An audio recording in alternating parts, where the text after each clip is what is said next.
Hey everyone, and welcome to today's session on investing in the $100 billion creator economy. One of my favorite categories, and super excited to be diving into the space with you all today. My name is Ollie Forsyth. I lead global community here at Antler. We are a global early stage fund investing in companies from pre-seed all the way up to Series C. And one of our favorite categories is investing in the creator economy.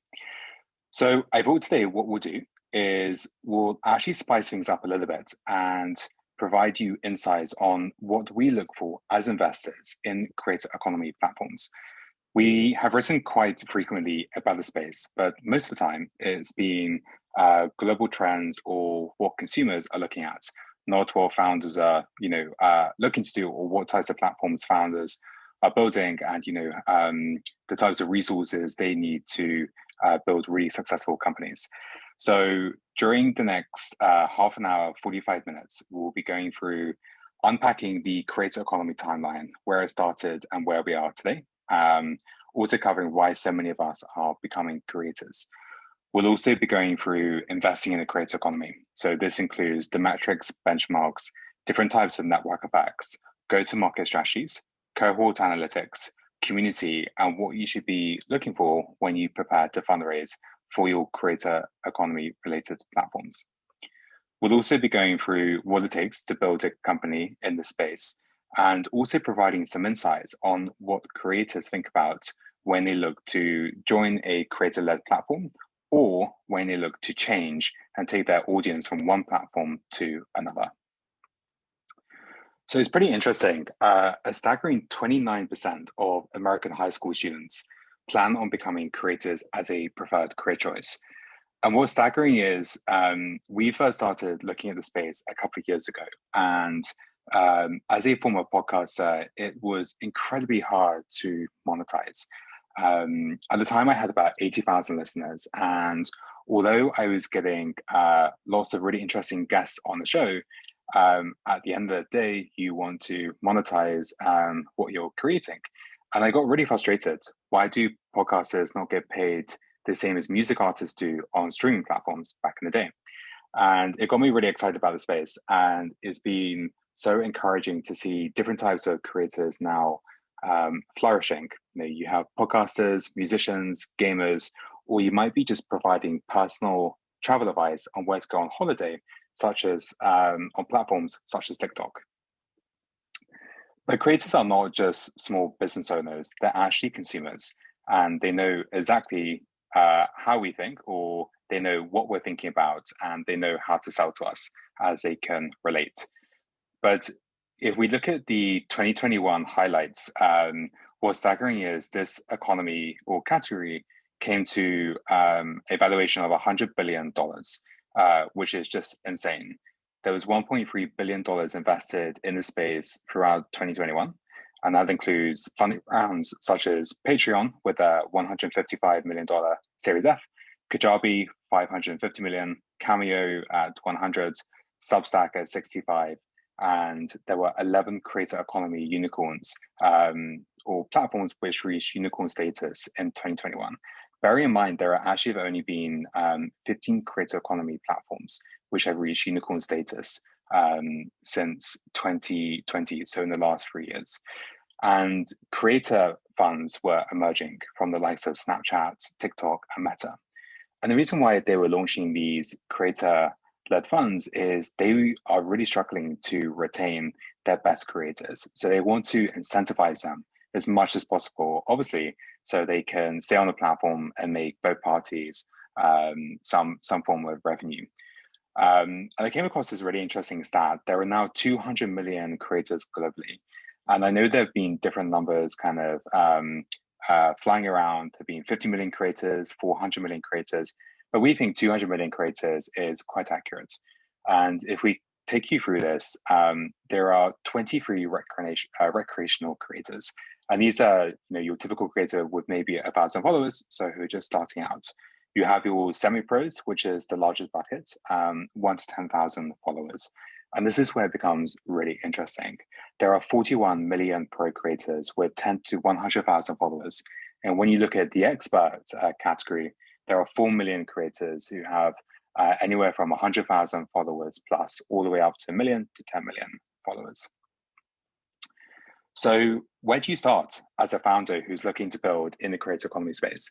Here at Antler, we absolutely love meeting founders from day one, and stay tuned for later on where we will be, really diving into the different types of business models you could be creating as you start building in the creator economy space. But if we start right from the beginning, we really look to build companies.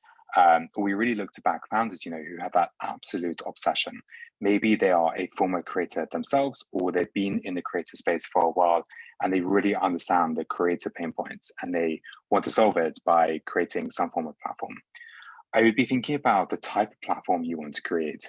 In our latest and annual creator economy report, we recently published all of the Web3 related creator platforms that are emerging. And a key difference between Web 2 to Web 3 is Web 2 is very much about creator monetization, marketplaces. You're looking to commercialize your individuality. But Web 3 is all about ownership, and that's where we think the creator economy is heading. If you're an early stage founder, I would really just be thinking about how do you at least create a platform that's of value to creator, and you can figure out the rest later. The third is about the large disruptive market. There are many creator economy platforms out there, but there's still a large number of categories and markets that are yet to be disrupted. So thinking about the type of market you want to disrupt and also the geography where you want to be present. For example, most of the companies that have emerged in the creator space have been very much based in the US. However, we think there are masses of opportunity in Latin America, Asia, Australia, Africa, and there haven't yet been that many companies that have emerged or building in the market. We'll include the show notes, some pieces that were written about in the past, but we cover some of the trends that are happening in Southeast Asia in one of our last pieces. So I'll include those in the notes for you to take a browse at. The fourth is about how you're going to win in this very big market. And that's basically, very much about how you're going to build a very large platform that every creator wants to be part of. The fifth is, do you understand the creator pain points? And this is really important because we meet a lot of founders who think they are disrupting a creator pain points, but they've actually never spoken to a creator. So how do they know they are disrupting a creator pain points? So thinking about, if you are building a platform in this space and you're not from a creator background, maybe it might be wise to partner up with a creator or have a creator as a co-founder or an advisor who can really help and guide you through those creator pain points. I think just really thinking about, why do you want to start a creator-led business? Consumer types of companies are very difficult to start, and they're very difficult to make successful. So thinking about why you actually want to create a creator-led business should be something to consider. And that comes on to, are you deeply invested in this space? And thinking about the types of companies you want to start, as well as who are going to be your true customers.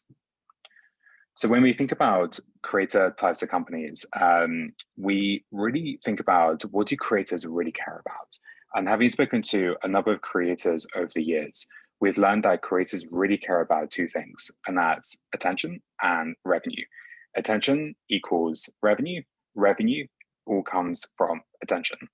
So if we talk about attention and how you think about engaging potential consumers and the types of metrics to think about, first of all, you should be thinking about how you're going to engage consumers for the creator. The creator, all they really care about, if you're building a creator-led platform that engages consumers, is how you're going to engage the creators' consumers at scale. And thinking about, how do you then incentivize consumers to spend money with the creator? Before we go into the metrics, it might be worth you checking out this piece we wrote last year around the attention economy. And the attention economy really aims to understand how have our attentions decreased and increased over generations. And when I first started thinking about the space, I really wanted to learn about, well, first of all, I was thinking, when was the last time I actually watched a movie without looking at my phone? And it wasn't for a long time. And my family were doing the same. types of interactions, and it got me thinking, why is this happening? So we dived into the space and we learned that over the last 10 to 15 years, our attentions have actually decreased by 10 seconds. And when we mean our attentions, it means the amount of time we spend looking at something before we get bored and we move on. Today, it is just 5 to 6 seconds. And much of this comes down to the types of new technologies that are emerging, such as TikTok. So take a look at the piece, The Attention Economy. The link is on these slides, and we'll include all these slides in the comments below for you to take a look at. But it's definitely worth hopefully taking a browse. But let's go back to the metrics. When you think about the creator attention types of metrics, we want to be learning about the average duration on platforms. So how long are creators and consumers spending on your platform before they go offline? Is this a self-service platform?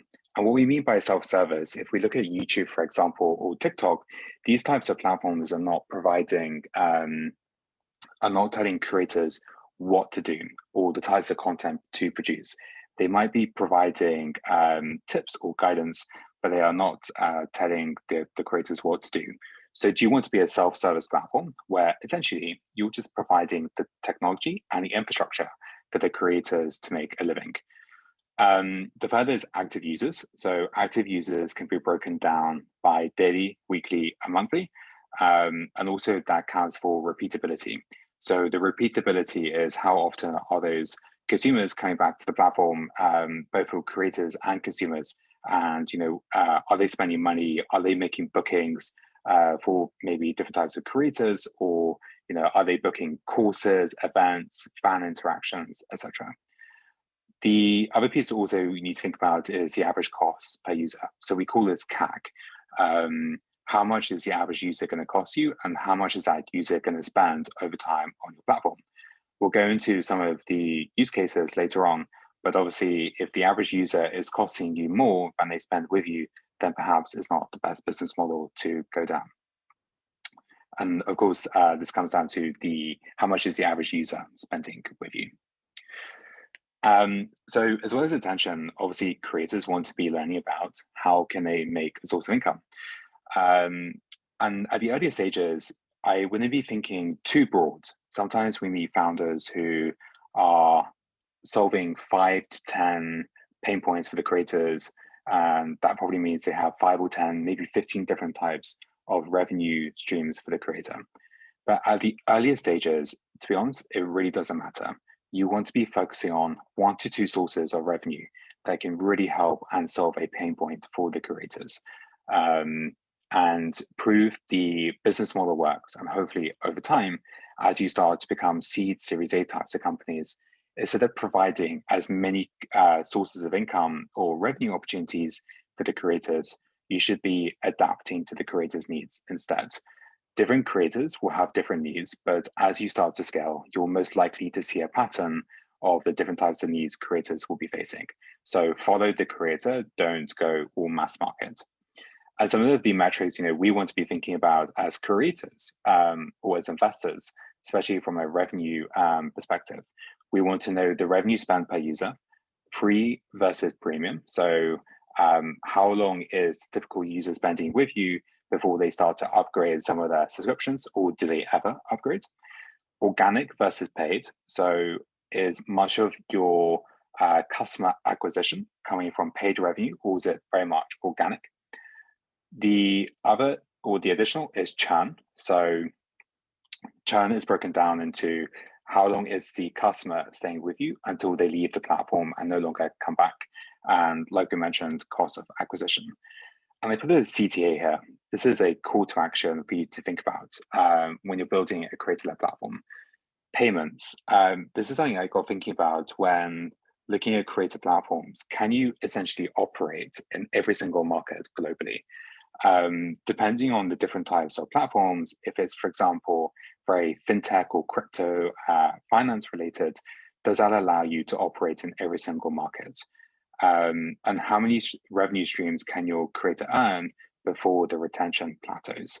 Meaning if you go to mass market too early on and the product simply does not work, it's going to be probably very hard to retain the creator and for the creator to trust you. So in summary, a pre-seed focus on 1 to 2 sources of revenue. And once you've found product market fit and you're starting to scale, maybe beyond seed Series A, adapt to the creator's needs. If you do not pay creators, they will leave. So when we start thinking about the relationship between the platform versus creator, we have a couple of different types of use cases here. But if we look at YouTube, for example, the relationship between YouTube and the creator is the creator owns the intellectual property of the content, but the creator is simply allowing YouTube to license your content against advertisers. The same with Instagram. Instagram creators own their content, but the Instagram company owns your account, meaning they can close down your account at any time. So when we think about the economy arrangement, you want to be thinking about what is the relationship between the creator and the platform, as well as the platform and the creator. I think that one of the things we've started to see is the economy arrangement is very much now down to allowing the creator as much flexibility and individuality as possible, meaning the power is being shifted from platform actually to the creator. You want your creators to be your biggest assets. And of course, this then comes down to attention. If the creators have a very strong relationship with your platform and you are enabling them to have a very strong relationship with their consumers, that hopefully will allow them to become very well connected to the platform. If the creators become very well connected to the platform and the creator is earning some form of revenue on your platform, hopefully then they should stay with you. And this means the business model is creator content equals attention and attention equals capital. The investment thesis, when we look at creator economy platforms, we are very passionate about this space, and we love seeing creators just creating and making a source of income. But this all comes down to the platforms, right? Without platforms, the creators cannot operate. And I'd be thinking about here, this is actually more from a complete outsider. This is not so much as an investor. But if I take myself as a creator, for example, I really want to be seeing creator platforms with very low take rates.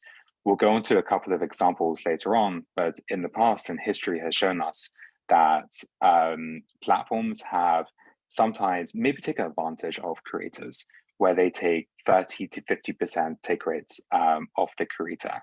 And the take rate essentially means any revenue earned on the platform from the creator, the platform is entitled to anywhere from 20 to 50% of that creator's revenue.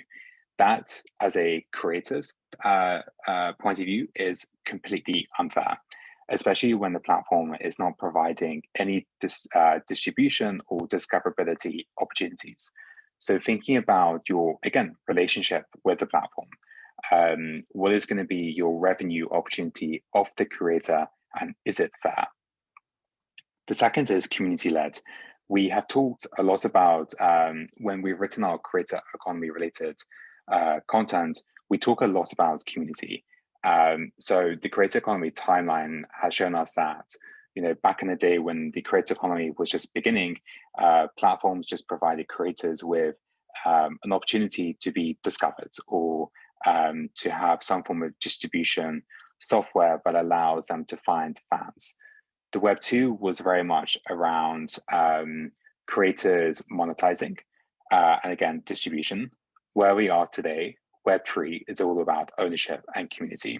So thinking about how you can really create a community-led platform where all of your creators can engage with their audiences organically is going to be a vital feature I think you should be thinking about offering your creators. And this comes down to ownership as well. Again, history has shown us that many creators on these creator platforms do not own the data of their own audiences. So thinking about what types of ownership features can you allow those creators for them to build very strong relationships with their fans. If they build very strong relationships with their fans on your platform, and your platform takes a very low take rate, then arguably they should be staying on your platform for the near future anyway. Defensible network effects. We'll come on to network effects later on in the show. But thinking about, how do creators be discovered, and also how do you create an incentivization for the loyal creators on your platform to start referring other creators to your platform, and they should be incentivized for doing that. But we'll come on to some tactics about that later on in the show. And just making sure that the thesis around our thesis around making sure creators absolutely love your product. They're going to go and tell all their creator friends about it. They want to use it every day, and hopefully, as you start to build creator related platforms, if you can crucially allow and enable creators to earn $50,000 to $60,000 a year on your platform, they will stay, hopefully. And the reason why $50,000 to $60,000, hopefully, especially for US creators, hopefully that just gets them by and they can earn a living on your platform. Think about this from the founder side. So when founders come and pitch to investors at the early stages, we want to know, how are you going to convince us? Why should we invest in your company and not the 10, 20 other companies which we might be exploring in the same space as yours? So thinking about conviction, and this is not selling, this is convincing someone that this is a backable platform with a very large market opportunity. And all of this comes down to storytelling. I think the greatest creators out there are amazing storytellers who can tell a story or a convincing story so easily that charms the consumers or investors over. So thinking about platform features. So we've talked about the relationship between platforms and creators, and how you can potentially, incentivize creators to stay on your platform. So let's talk about the platform features that allow creators to scale.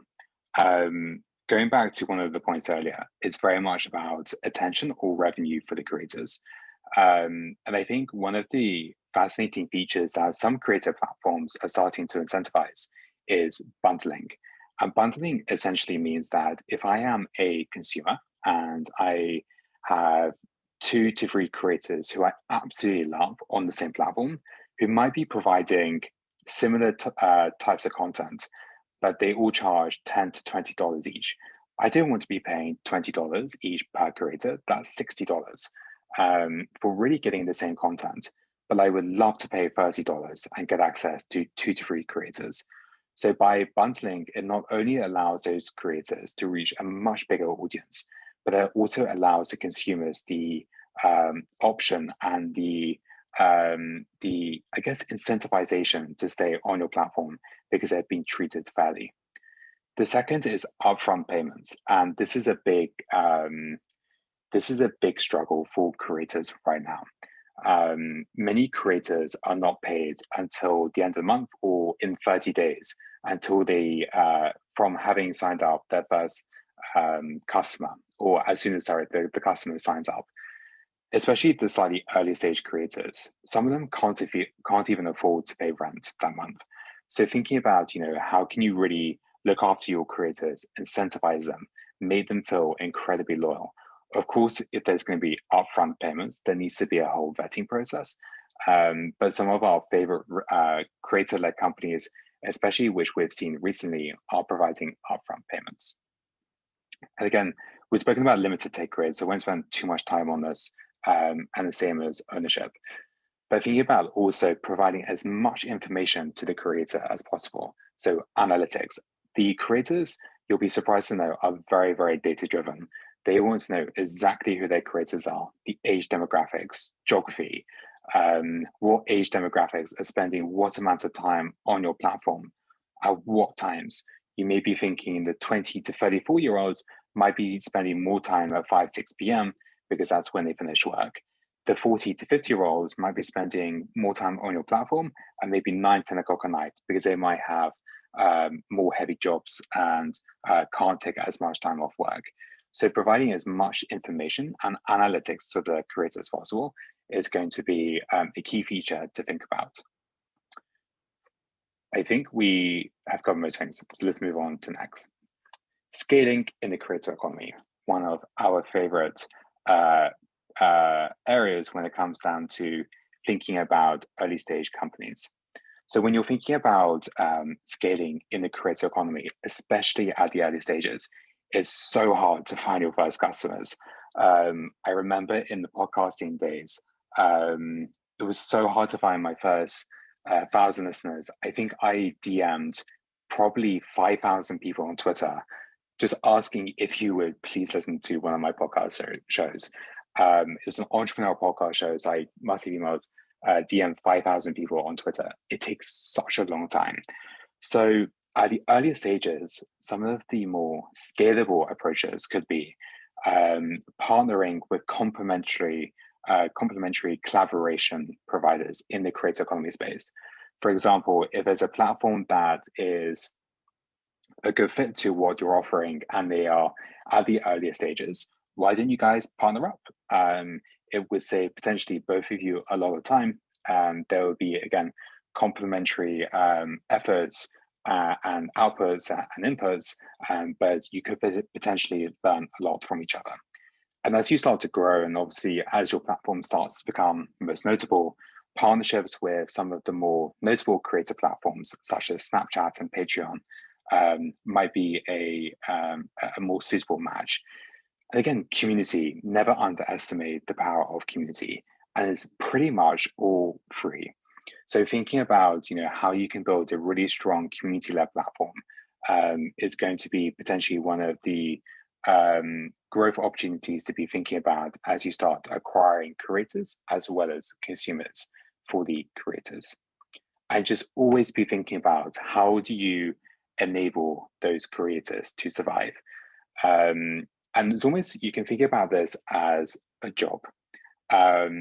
When a creator, or as we going to find jobs, some of us will stay in a job for 2 years, some will stay in a job for 10, 15 years. Exactly the same principle applies to the creators. How will they stay creating for 2 years, 5, 10, 15 years, etc.? You want to be restricting creators leaving your platform, but you want to be encouraging them to create as long as possible.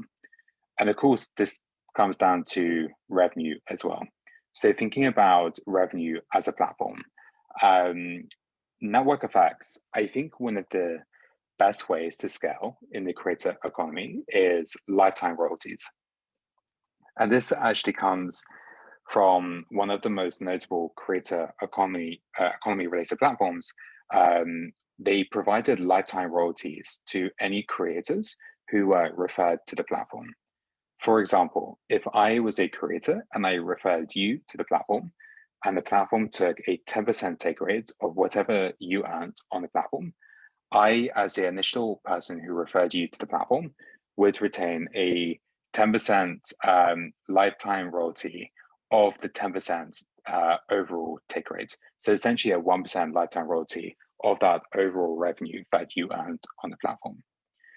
Expansion on services for the creator, again, back to the earlier slides, is very much about how do you retain and follow the creator as they adapt to their own specific services, and just how can you help those creators find their 100th and first true superfans. Okay, so we've talked a lot about the earlier stages of starting a company, but now let's talk about when should you start to raise. Now, we are entering an interesting time for companies raising from investors. However, I think as an earlier stage company, or you're building at the earlier stages, I think this is the biggest opportunity for you now to start a company in the creator economy space. 29% of American high school students are becoming creators. And I'm a strong believer that at some point, all of us will become creators in the future. It's obvious that last year was one of the best years to start a company, and especially for fundraising.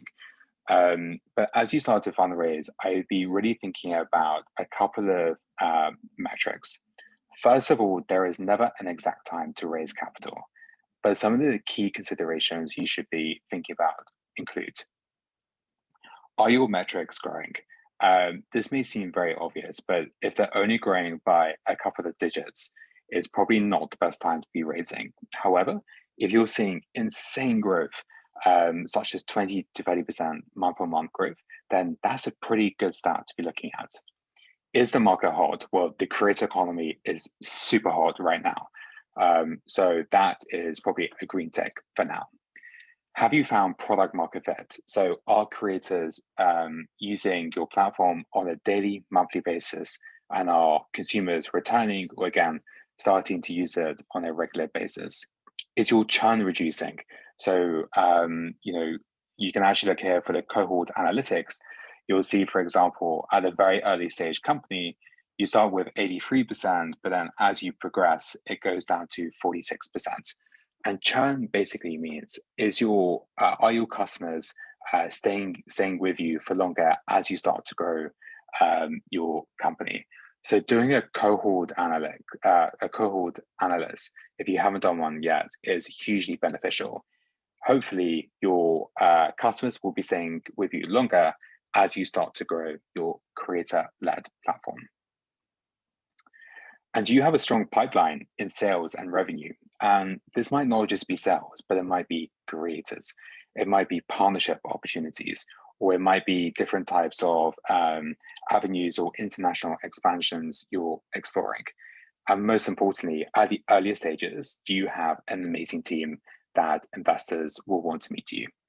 And don't forget, every investor is going to want to meet you. When creators come to us and say, hey, we've had all these investors reach out to us, that's very normal. So don't be surprised if you find a number of notable investors reaching out to you, because they don't want to miss out on the next big opportunity. When we publish our recent annual creator economy report, we actually reached out to over 150 investors who are investing in this space. And the reason why we reached out to them was we want to help you as founders build awesome companies in this space. Of course, you can find information and data on investor platforms of investors who are investing in this space, but that's not always accurate. So we did all the hard work for you. Some of the notable investors you can see here, but again, we'll include the notes and the link to these slides in the show notes below. And you can access all of the investors who are investing in the space by clicking this link. And again, if we can help you in any way, just let us know. So what to think about when you're looking to fundraise in this space? Let's break this down. So types of investors to consider. You have creators, angels, VCs, and as you start to grow, you have the later stage investors. Having met and having worked with thousands of entrepreneurs here at Antler, we meet many entrepreneurs who go on to raise pre-seed all the way to Series B rounds in the creator space. So with Crunchbase, we've crunched some data together for you, and we think the average pre-seed for a creator company is around $250,000. This is USD. Seed is in the region of $2 to $5 million. Series A is 5 to 10. And Series B is $15 million plus. And it's not just investors who you should be thinking about raising from. You also have your community. I think if you can raise from your community, it actually encourages them to work almost for you. And they want to be, and hopefully will be, some of your biggest champions. During your first meeting, this may seem very basic if you are a former founder, but for those who are not, we want to help you be prepared as much as possible for when you go into your first meeting, meeting your first investors. So some of the questions you might be asked, most importantly, are going to be, why are you building in the space? What's your defensibility? So why does the investor want to invest in you and not anybody else? What's almost like your moat? What's your insider insights that nobody else has access to? what's your go-to-market strategy? So how are you going to be one of the leading platforms in the creator space? They're definitely going to be asking about your vision. They want to know, can this be one of the biggest platforms in the creator space? And the amount of money they invest in you, are they going to receive a 10, 100x on that investment? And if investors are interested, this is actually a key point. Investors normally have ICs on Mondays. So we call them investment committees. And every Monday, they'll basically go through and discuss with all of their team who they have met in the past week. So if you have a meeting with an investor on a Wednesday or Thursday, that could be a good sign. But if they ask you when they would like to meet you, always go for the Wednesdays or Thursdays. And questions you should be asking the investors. If you are a company that is in hot demand and every investor wants to meet you, you want to be asking the tough questions. Always remember, you are the one in the driving seat, not the investor. So you want to be really getting some insights into also their brains, right? They're going to be meeting lots of creator economy companies. So you want to be asking, where do you see this creator economy going? Why are you excited about the space, and especially about the space which you're building in? And don't forget to ask, what's your value add to investors? I sometimes see creator economy platforms raising from some okay investors, but they never ask the question, what's the value add? These investors are putting, quite a lot of money into you, and you don't want them just sitting on the sidelines. You want them really working for you. So make sure you ask, what's their value add, and who can you introduce me to?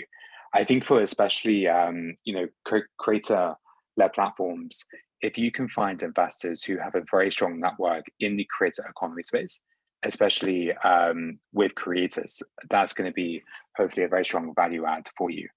And don't forget, just be an amazing storyteller. Thinking about your vision, do you know this industry inside and out? And are you the right person to invest in? I think everyone is going to become a creator in the future, and this is going to be community-led. And much of this comes down to the market sizing of the creator economy. This is just one example. So we did a creator economy market sizing around gaming recently. One of the biggest takeaways, gaming is very much about community-led. There are 3 billion gamers globally now, with a $200 billion addressable market. And in 2021 alone, there was $3.3 billion invested in the gaming crypto space. So when you think about going to investors, think about your market sizing. Who has invested in your space? Can there be another category leader? Now, of course, as founders, you're most likely going to say yes, but take a step back and think about this as an investor or as a creator. Why is there a need for your platform? How have pricing rounds changed for your category? If you sign up to this platform called Crunchbase, some of the data is completely free, and you can go and actually see from your competitors who they have raised from, and maybe some of your latest competitors who they have raised from, and you can just do some pricing comparisons and seeing how much the funding rounds have changed in pricing over years, but also how much more competitive the market space has become. Where is your audience located? When we first started exploring the space, I was really interested into gaming, but I found a really interesting stat out that most of all the gaming developers are based in Korea.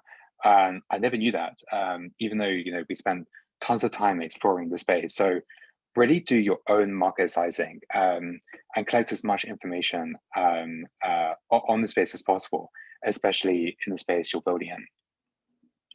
And I read a point here, very few creator unicorns. Now, the creator economy, again, which we said earlier, is still very new. So although the space is new, it doesn't necessarily mean, it's going to fail. I really think we're still kind of at the inception point. So there have been 15 creator economy unicorns, which we'll come on to later on in a couple of slides. But thinking about the retention and revenue opportunities for platforms. So I mentioned earlier that some of the platforms take anywhere from 30 to 50% take rates of the creators. And if we just take a couple of if we take a couple of scenarios here. So for example, newsletters, there's a company called Substack who take a 10% take rate of any creator on the platform. But there's a competitor called Ghost, which charges just $25 a month. And you have to put yourself in the creator's shoes, right? So if you are a creator who's earning $1 million a month on Substack, and Substack, by the way, is a writing subscription platform. So you can subscribe to your favorite writers and pay $10, $15 a month, whatever they wish to charge. But going back to the point, if you are making $1 million a year on a platform like Substack, that means you are paying Substack $100,000 a year. And if they're not providing any discoverability or any distribution opportunities to you, meaning they're not providing any potential customers to you, you might start to question why you are paying so much to a platform like Substack. And these, by the way, aren't exact figures. These are just examples. So you might be thinking, why do I want to pay $100,000 a year to a platform that's not providing me its full capacity? Maybe I should go to a company like Ghost, which charges just $25 a month. So you're almost saving $100,000 a year in just switching platforms. So thinking about, you want to retain and capture creators' attention as much as possible, and you want to keep them engaged. That's why I've been saying throughout this presentation that making sure those take rates are low, you're providing distribution to the creator and discoverability. That's going to be the most important factors creators are also going to consider. Are you the best platform for me to move my audience to? Are you going to provide me discoverability? And are you going to provide me distribution? Discoverability could mean you put them on the front page of your website for 10 days and 50 days, and they get 10,000 new customers just by you doing that. And for distribution, you want to be thinking about how do you provide as much opportunity for that creator as possible. And again, this is, I've mentioned here the network effects, lifetime royalty, to think about how those creators can earn additional income on your platform while they are creating content for your platform, and you're hopefully providing them with tons of really cool opportunities. So when you think about building in the creator space, I'd be thinking about two key revenue opportunities. Are you going to be a take rate platform, meaning are you going to charge 10, 20% of all sales generated on your platform, or are you going to be a SaaS model? And are you going to be an ongoing revenue business? So this is similar to a take rate where creators or consumers pay an ongoing fee, or are you going to be more maybe of a marketplace where creators or consumers come to your platform and they just pay a one-off fee, which they use a couple times a year, such as Cameo, where you can reach out to your favorite creators. A celebrity may sing a happy birthday song to you, but it's unlikely you're going to use that service every day. And just thinking about, who is going to be your key customer, so the creators, and how can the creators eventually benefit from your platform. So we talked a lot about building a creator space. What does the fundraising look like? The relationship between the creator and the platform. But let's talk about engaging creators. Engage with those creators every day, especially in the very early days. You want to be finding your first 100 to 200 creators who have a real sense of pride of being on your platform. Do they have a sense of belonging on your platform? So especially, in the earlier stages, those 200, 100 creators are your biggest asset. I remember in the podcasting days, my first 100 listeners, I actually sent all of them a WhatsApp message. So before the podcast launched, I did almost like a beta testing to just get some email addresses and phone numbers. And as soon as they listened to the podcast, I sent them all a personal WhatsApp just to say a massive thank you. Those personal touches, even if the creator doesn't become massive, I honestly can tell you it makes a massive difference. Incentivize them really early on. Maybe this is like badges, rewards, exclusive perks. Maybe they have a share in your company if they refer any creators to your platform. again, just thinking about how you can retain them for as long as possible is going to be a real, a real key factor. And just keeping them up to date with what's happening in the market. These creators are so busy creating content. Sometimes they don't even pay attention to the outside world. There's probably unlikely they know, what are the latest trends happening right in Southeast in Southeast Asia, as an example. So keep them up to date with what's happening in the market, and do they understand what the latest trends are happening? And hopefully, as your company starts to grow, your retention, attention, and revenue should start to look something like this. What you don't want to see is something what happened to Clubhouse right in the pandemic, which may have been a one-off, where they had insane growth, but then eventually the retention and acquisition strategy started to plateau a little bit. So let's talk about fundraising metrics. Excuse me. So business models. I think there are a couple of different business models for the creator space. So do you want to be a tool for creators? Do you want to be a monetization tool for the creators? Or do you want to just be a surrounding platform that allows those creators to operate? So we've collected some numbers here. For pre-seed seed types of metrics, conversion rate should be around 30% from free paying to paying users for, we'll actually go in order from pre-seed seed. So the average order value should be in the region of £30, so about $50. The percentage of customers that become creators in the region of 15%. The monthly seller retention. So again, this is almost like your churn and retention is in the region of 60%. And the top 5 creators who are becoming part of the platform is in the region of 20%. But crucially is your monthly growth rate. In the earlier stages, it's very easy to grow 100% a month, right? Because you probably don't have a huge amount of customers. But we love to see, companies growing at least 20 to 30% a month, if not more, on a monthly basis. I'm thinking about, is this paid or organic?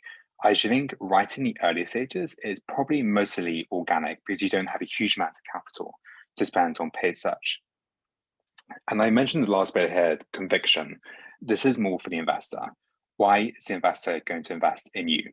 At the earlier stages, I can almost guarantee you it's about team. They will be thinking about fund returner. So is your company going to return the value of the money they invested by 10 or 20x?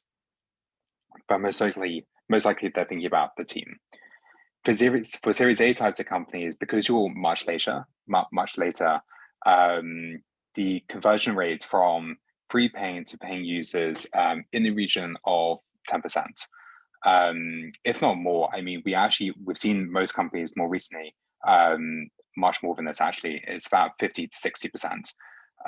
The average order value is £50, so about $70. Percentage of customers that's becoming creators, 30%. Your retention, 80%. Again, the top 5 creators, 20%. And monthly growth rates, 25%.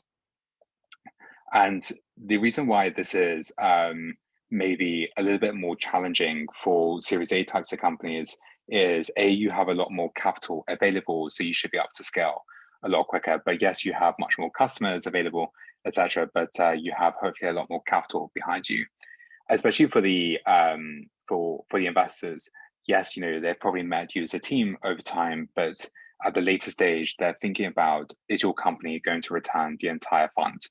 And like I mentioned, the fund returner is very much about, the amount of money they invest in you. Is it going to be a 10, 20, 100x on the investment they initially invested?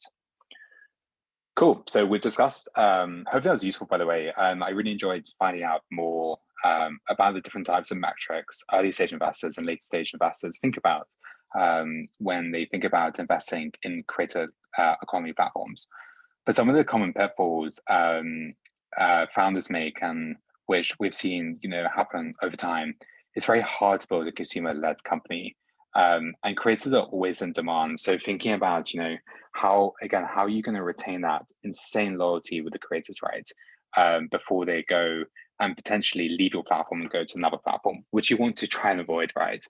The two-sided marketplace, I think, could become really interesting. And I think actually the opportunity for you to build out a two-sided marketplace would initially stem from when you're building at the early stages. It's going to be most likely a one-sided marketplace.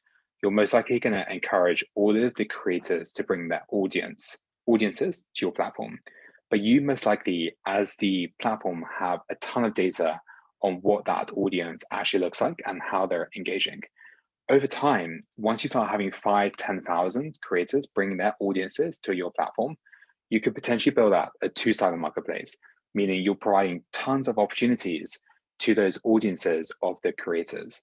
But what you should think about potentially is, although those creators have initially referred all of our initial audience to your platform, any audience that spends revenue with a different creator on your platform, you should think about compensating that initial creator who referred the audience member to your platform. That is creating a fair creator economy. I wrote maybe this quite harsh comment: creators don't care about your product. They don't until you really have that relationship with them. And don't forget, they will be bombarded every day with different types of platforms. So you need to really go the extra mile and convince them again, and tell that amazing story why you're doing this. And there's a difference between selling and convincing, but you have to go that extra mile for creators to initially give you a chance, right? And don't forget, the ecosystem is very small, and especially the top creators, they all know each other. So always just be loyal. Don't do anything that platforms wouldn't do. Don't do anything surprising, I guess, is what I'm trying to say. And just making sure you provide the additional features such as discoverability and distribution, and just try and make creators earn that initial $50,000-$60,000 on your platform. That is not what that's not always what founders think about when they're building creator platforms. So when you think about go-to-market strategies, we're put in a couple of different case studies here, and you'll see, one case study here is a cost of acquisition for this platform is $10. Your churn is 30%. Monthly growth rate is 20%. The monthly subscription is $10, and your take rate is 20%.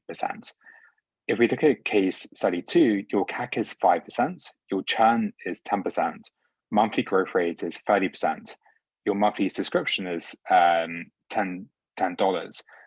but your take rate is 10%. Now you'll see here, case study might be quite appealing because the cost of acquisition is quite low. It's $5. Your churn is 10%, so you're only losing about 10% of customers a month. So you're growing by 30% a month, meaning your net growth is give or take maybe 20%. Your monthly subscription is $10, but your take rate is just 10%. That is an amazing potential offer to the creator. With case study 1, maybe we can go through this together, but some of the red flags would be your cost of acquisition is $10, so that's okay, but your churn is quite high, is 30%, and your monthly growth rate is only 20%, meaning you are losing more customers than growing. That is quite a big red flag to investors, and you'll probably really struggle to raise if that's the type of numbers you're providing. Your monthly subscription is 10% and your take rate is 20%. So take rate is quite high, especially at the earlier stages. I'd actually mentioned the acquisition, but especially in case study 1, most of your acquisition is all coming from creators. So maybe if they were to change this to Facebook ads and make this more 50-60% versus just a 20%, those numbers might change. But with case study 2, they're spending quite a lot of money on Facebook ads, which seems to be working, but most of the acquisition is coming from creator network effects. So this just gives you a very basic, go-to-market strategy and what to think about when you're starting to build the type of business model for your creator economy platform. I mentioned earlier, so last year when when we just released our creator economy report for 2022, um, we highlighted the creator economy unicorns that have reached unicorn status in the last couple of years. And I actually just did this for curiosity. And apologies, this actually is meant to be 2020. It was a late night last night. But for 2020, just one company reached unicorn status. But in 2021, there were 11 companies which reached unicorn status. And in 2022 so far, there have been three as of March this year. And some of the characteristics which we started to explore were, okay, 11 unicorns reached unicorn status. Sorry, 11 platforms reached unicorn status in 2021. 13 out of those unicorns are based in the US, which is huge. I actually think a lot of this comes down to when we look at the historic social media platforms, most of them have been born in US.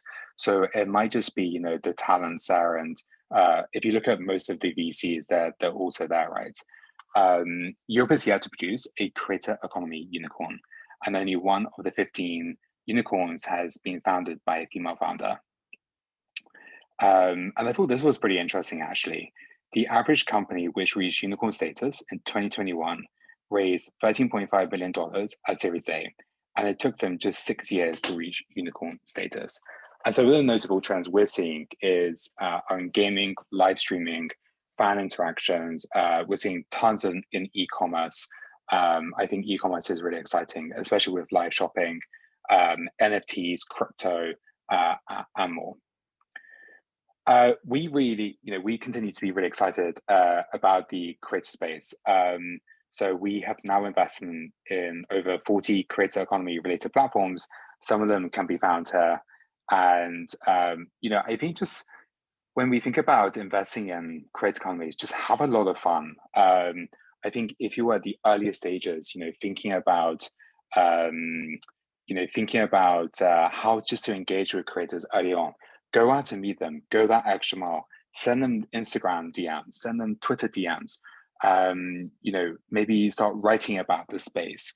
But I think the most important one is really think about the geography and the type of creator platform you want to host and to go after. And I'm sure you have an awesome time.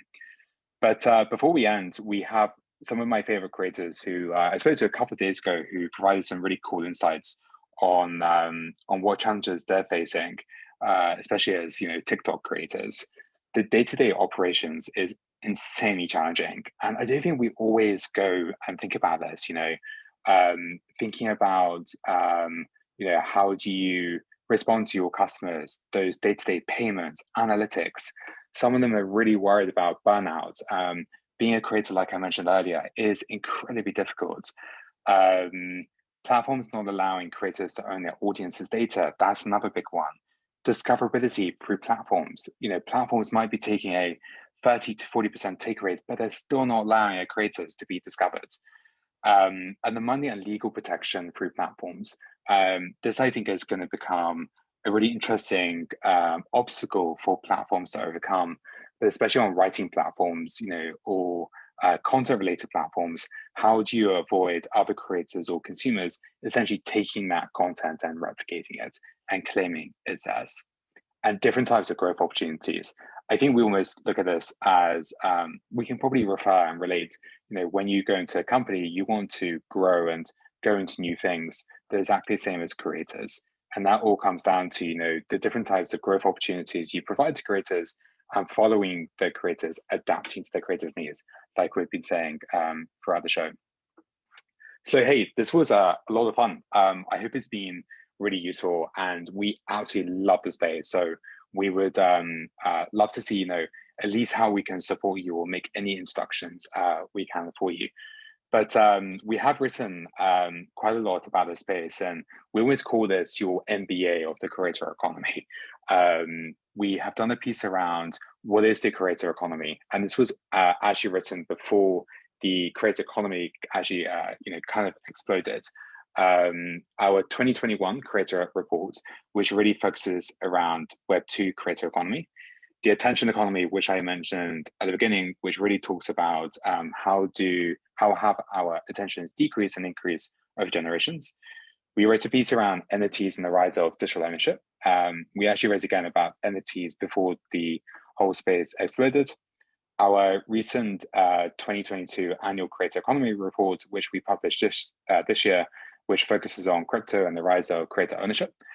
Gaming, really enjoyed this piece. We dived into what it takes to build a gaming platform and the future of gaming, and investing in the creator economy, which is today's episode. So a big thank you. Let's definitely stay in touch. Let us know how we can be observers. Go out and have a lot of fun, and see you on the other side. Thanks.